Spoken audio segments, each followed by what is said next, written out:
जय हिंद दोस्तों। एक बार फिर से स्वागत है आपका।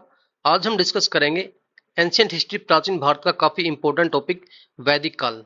ठीक है, इससे पहले हमने सिंधु घाटी सभ्यता के सारे क्वेश्चन कवर कर लिए थे, वो वीडियो आप जरूर देखना। उसी के बाद हमारा ये आता है टॉपिक वैदिक काल का। यहाँ से भी काफी सारे क्वेश्चन पूछे जाते हैं। इस वीडियो हम थ्योरी कवर करेंगे, लेकिन थ्योरी के अंदर भी दोस्तों हर एक लाइन के अंदर आपको क्वेश्चन मिलेगा। काफी इंपॉर्टेंट वीडियो होने वाली है। हर एक लाइन के अंदर क्वेश्चन छिपा मिलेगा आपको, जो कि एग्जाम में पूछे जाते हैं। इससे अगली वीडियो में हम इस टॉपिक से रिलेटेड जितने भी इंपॉर्टेंट क्वेश्चन सारे बनेंगे वो कवर करेंगे। सबसे पहले हम जो थ्योरी है इसकी वो आज पढ़ते हैं। तो चलिए दोस्तों स्टार्ट करते हैं। तो दोस्तों, जो वैदिक सभ्यता थी, सिंधु घाटी सभ्यता के पश्चात भारत में जिस नवीन सभ्यता का विकास हुआ उसे ही आर्य अथवा वैदिक सभ्यता या फिर वैदिक काल के नाम से जाना जाता था। यानी कि सिंधु घाटी सभ्यता के बाद जो लोग आए उन्हीं को मानते थे वो वैदिक सभ्यता थी। वैदिक सभ्यता क्यों बोला जाता है? क्योंकि इनकी जानकारी हमें मुख्यतः कहाँ से मिलती है? वेदों से इनकी जानकारी मिलती है। इसका टाइम पीरियड क्या माना जाता है दोस्तों? टाइम पीरियड माना जाता है 1500 ईस्वी पूर्व से लेकर 600 ईस्वी पूर्व तक। दोस्तों काफी इंपॉर्टेंट वीडियो है और छोटी सी वीडियो है, लेकिन इस वीडियो की हर लाइन के अंदर आपको क्वेश्चन छिपा मिलेगा, हर लाइन के अंदर। तो ध्यान से पढ़ना, आप नोट्स बना सकते हो। वेरी इंपॉर्टेंट वीडियो है। यहाँ से क्वेश्चन बार बार पूछे जाते हैं वैदिक सभ्यता से। अब देखिए, 1500 ईस्वी से लेकर 600 ईस्वी तक का इसका समय माना जाता है। जो 1500 से 1000 बीसी तक का समय है वो मानते हैं ऋग्वेदिक काल को। क्यों? क्योंकि इसकी जानकारी हमें ऋग्वेद से मिलती है। और जो दूसरा हमारा काल था वो था उत्तर वैदिक काल, इसके बाद का काल। ये था 1000 बीसी से लेकर 600 बीसी तक। ठीक है, इस काल की जानकारी हमें अन्य वेद जो कि यजुर्वेद, सामवेद, अथर्ववेद, इनसे मिलती है। इनके बारे में भी हम डिस्कस करेंगे, वेदों के बारे में। वैदिक काल में आर्यों का आगमन भारत में हुआ था। आर्य जो थे वो संस्कृत शब्द है आर्य, जिसका अर्थ है श्रेष्ठ। ये भी क्वेश्चन पूछा गया दोस्तों कि आर्य का मतलब क्या है? ये होता है श्रेष्ठ। आर्यों का मूल निवास स्थान दोस्तों यहाँ पे दिया गया है। जो मैक्स मुलर थे, एक विद्वान, इनके अनुसार ये मध्य एशिया से आए थे। स्वामी दयानंद सरस्वती के अनुसार ये तिब्बत से आए थे। और बाल गंगाधर तिलक के अनुसार कहाँ से आए थे? उत्तरी ध्रुव से आए थे। आर्य सर्वप्रथम पंजाब एवं अफगानिस्तान में आकर बसे थे। ये भी क्वेश्चन पूछा गया है। इनकी सभ्यता ग्रामीण थी और इनकी भाषा संस्कृत थी। आर्यों की भाषा कौन सी थी? संस्कृत। आर्यों की प्रशासनिक इकाई दोस्तों 5 भागों में बंटी हुई थी। 5 भाग कौन से थे? सबसे छोटा कुल था, उससे बड़ा ग्राम, यानी कुल से मिला के ग्राम बनते थे, फिर विष, फिर जन, फिर राष्ट्र। कुल का मतलब एक परिवार दोस्तों। परिवार, अगर काफी सारे परिवार एक जगह रह रहे हैं तो वो ग्राम या गांव बोल सकते हैं, ग्राम बन जाता था। फिर विष, जन, राष्ट्र। राष्ट्र सबसे बड़ी इकाई थी, प्रशासनिक इकाई। उसके बाद वेदों की बात करते हैं दोस्तों। वेदों की संख्या टोटल 4 है। ऋग्वेद, यजुर्वेद, अथर्ववेद, सामवेद। ऋग्वेद की बात कर लेते हैं। ये सबसे प्राचीन वेद है। इसकी रचना मानी जाती है महर्षि वेदव्यास के द्वारा की गई थी। इसके अंदर 10 मंडल हैं, 1028 सूक्ति और 10,462 रचनाएं हैं।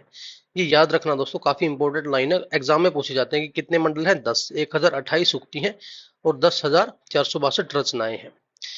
ऋग्वेद के तीसरे मंडल में गायत्री मंत्र है। ये भी क्वेश्चन काफी बार पूछा गया है कि गायत्री मंत्र मतलब कहाँ से लिया गया है या फिर वो किसके कौन से मंडल में है? तो वो तीसरे मंडल में है, ऋग्वेद के। ऋग्वेद में स्तोत्र और प्रार्थनाओं का संचय है। ऋग्वेद काल के प्रमुख देवता कौन माने जाते थे? इंद्र, अग्नि और सोम। ये 3 देवता थे उस टाइम के, जो प्रमुख देवता थे। अब बात कर लेते हैं यजुर्वेद की। यजुर्वेद यानी य से स्टार्ट हो रहा है, इसको कैसे याद रखोगे? य से यजुर्वेद, य से यज्ञ। यजुर्वेद में दोस्तों यज्ञों के नियमों एवं विधि विधान का संकलन मिलता है। साथ में बलिदान विधि का वर्णन भी यहाँ पे मिलता है यजुर्वेद में, याद रखना। सामवेद, साम का मतलब होता है दोस्तों गीत गान। तो इसे भारतीय संगीत का जनक माना जाता है। किसे? सामवेद को। काफी इंपॉर्टेंट है। इसमें संगीत में स्तोत्र का वर्णन है। संगीत से जुड़ी हुई जितनी बातें वो सामवेद में लिखी गई हैं। ठीक है, इसको ही संगीत का जनक माना जाता है। उसके बाद अथर्ववेद की बात कर लेते हैं। अथर्ववेद अथर्व ऋषि द्वारा रचित है। नाम से पता लग रहा है, अथर्व ऋषि, अथर्ववेद। इसमें कुल 731 मंत्र है तथा लगभग 6000 पद्य है।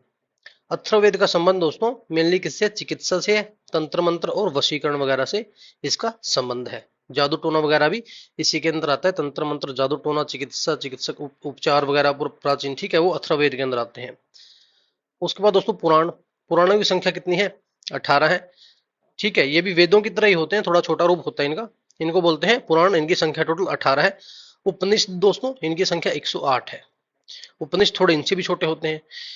इनका शाब्दिक अर्थ क्या होता है उपनिषद का? इनका मतलब होता है गुरुओं के समीप बैठना, ज्ञान की प्राप्ति करना। सत्यमेव जयते को मुंडक उपनिषद से लिया गया, जो कि हमारा राष्ट्रीय वाक्य है। उसको कहां से लिया गया? मुंडक उपनिषद से। हजारों बार क्वेश्चन पूछा गया दोस्तों ये, ठीक है, कि सत्यमेव जयते कहां से लिया गया? मुंडक उपनिषद से। आर्यों से संबंधित महत्वपूर्ण तथ्य देख लेते हैं दोस्तों कि क्या क्या महत्वपूर्ण तथ्य थे। हर एक लाइन के अंदर क्वेश्चन मिलेगा आपको, हर एक लाइन के अंदर। आर्यों का मुख्य व्यवसाय क्या था? यह था पशुपालन। आर्यों का समाज कैसा था? पितृ प्रधान। और यहाँ पे बाल विवाह एवं पर्दा प्रथा का प्रचलन नहीं था। ठीक है दोस्तों, बाल विवाह उस टाइम पे नहीं होते, ना ही पर्दा प्रथा थी। स्त्रियां भी शिक्षा ग्रहण कर सकती थी, यानी कि काफी डेवलप्ड वो समाज था। गाय को अधन्या, जिसको बोलते हैं नए मारे जाने योग्य पशु की श्रेणी में रखा गया था, कि गाय को मारना पाप है, इसको अधन्या बोला गया था। सबसे बड़ा धन दोस्तों गाय को ही उस टाइम पे मानते थे। आर्यों का प्रिय पशु घोड़ा होता था और सर्वाधिक प्रिय देवता इंद्र थे। आर्यों के द्वारा खोजी गई धातु कौन सी थी? वो थी लोहा। ऋग्वेद में सरस्वती नदी सबसे महत्वपूर्ण तथा पवित्र मानी जाती थी।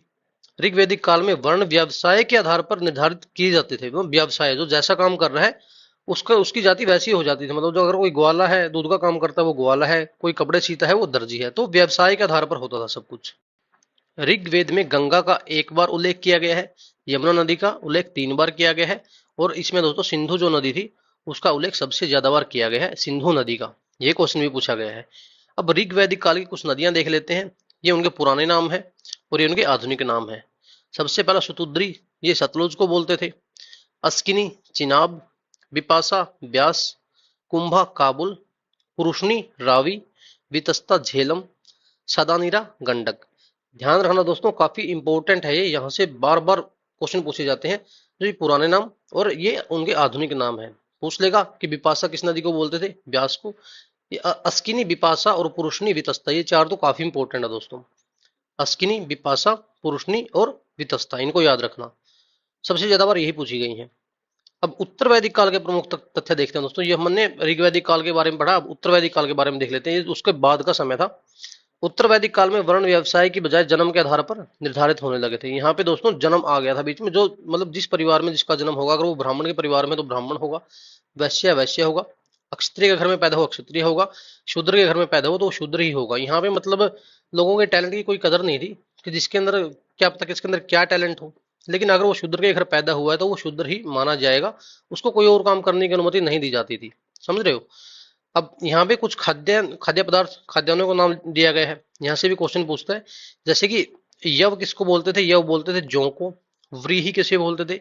धान को। व्रीहि सबसे ज्यादा बार पूछा गया दोस्तों। व्रीहि धान को बोलते थे। माड़ बोलते थे उड़द को। गुदक बोलते थे मूंग को। गोधूम बोलते थे गेहूं को। ध्यान रखना इनको भी। उत्तर वैदिक काल में लोहे के लिए लोह अयस एवं कृष्ण अयस शब्द का प्रयोग किया गया है। लोहे के लिए किसका प्रयोग किया गया? लोह अयस एवं कृष्ण अयस का। अतरंजी खेड़ा में दोस्तों पहली बार कृषि से संबंधित लोह उपकरण प्राप्त हुए थे, अतरंजी खेड़ा में। ठीक है, तो हमने दोस्तों थ्योरी पढ़ी है ऋग्वैदिक काल में क्या क्या चीजें होती थी। आपका कोई भी वनडे एग्जाम हो, थ्योरी आपके लिए इनफ है, ये इससे बाहर कुछ भी नहीं आएगा। अगली वीडियो में हम और काफी इंपॉर्टेंट क्वेश्चन देखेंगे कि और कितने क्वेश्चन यहाँ से बन सकते हैं, तो हमारा पूरा पूरा ये टॉपिक कवर हो जाएगा। थैंक यू दोस्तों।